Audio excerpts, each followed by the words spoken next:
What's up, team? This is Frank, and this is a quick and dirty review of Boneworks. You'll start your adventure here. I guess you're this dude who's clearly running away from something sinister, or is about to check out some, alternative VR content and doesn't want to get caught. I can't really say much else about the story since I didn't really understand it, so I don't want to spoil anything here. But honestly, the story isn't important. You're probably here for the physics and to feel like a really cool time-slowing ninja. Well, in that case, Boneworks will provide you with some intense fight scenes with super careful physics manipulation and a good dose of getting smoked in the face by treadmills. What I mean by that is that you'll have to replay large portions of levels often. I mean, the game is often exhilarating and definitely had me tricked while playing. I walked more carefully through doors, especially before I was properly armed, and I was also surprised in a good way when I learned about some other cool mechanics. So let's start with the intense fights. I felt like there weren't enough of these, but I absolutely loved the times where I was in a gunfight with these roly ball enemies. Being pinned down but carefully picking off enemies down a defended corridor is the stuff of action movies, complete with time slow. The gunplay felt very good, and there was a decent variety of both ranged and melee weapons to find, except when they're in the dark, rendering them invisible. Like, check this out. I died a few times in these dark tunnels before I realized that there was a gun with a flashlight hiding in this treasure chest. My fury in this game always rose with the number of times I had to repeat sections of the game as though I was on a treadmill. Also, the various zombie-like monsters you'll face come in 3 different colors, but all are easily dispatched and tricked by the same exploits. There are also head crabs and these blue zombies that shoot balls of death at you. Luckily, if an enemy gives you a fatal wound, killing the foe will give you back your life, allowing you to continue playing. Now, the inventory system is pretty cool.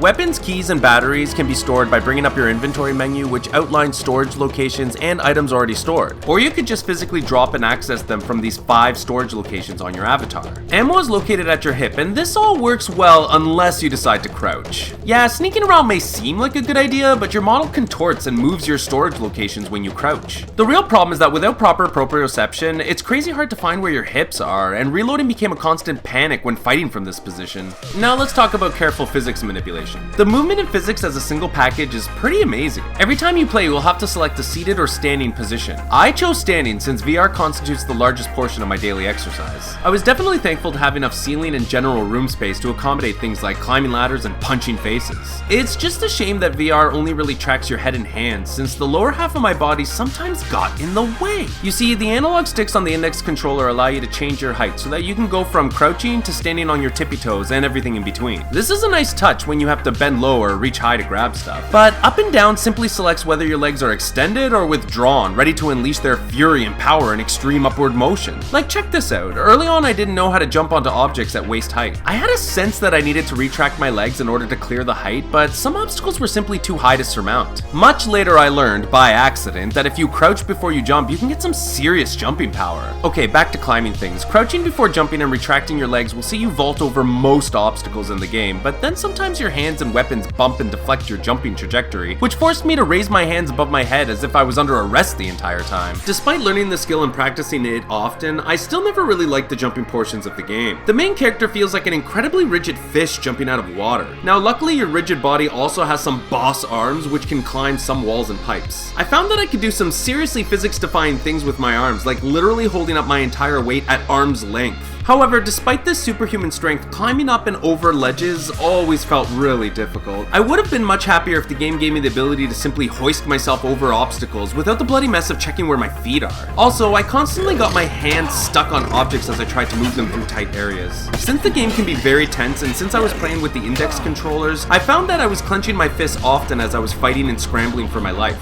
I can't tell you how many times I accidentally grabbed an enemy or a giant box and dragged it with me as I tried to make an escape. Maybe this only happened to me, but I can't be the only index user who experienced this. But despite all this complaining, the game can be very engaging and immersive. It was really awesome to smash wooden boxes and barricades, and allowing doors to open both ways in VR made movement through levels much more fluid, and it was a smart decision. It just sucked when I missed a jump or fell and had to replay large tracks of the game.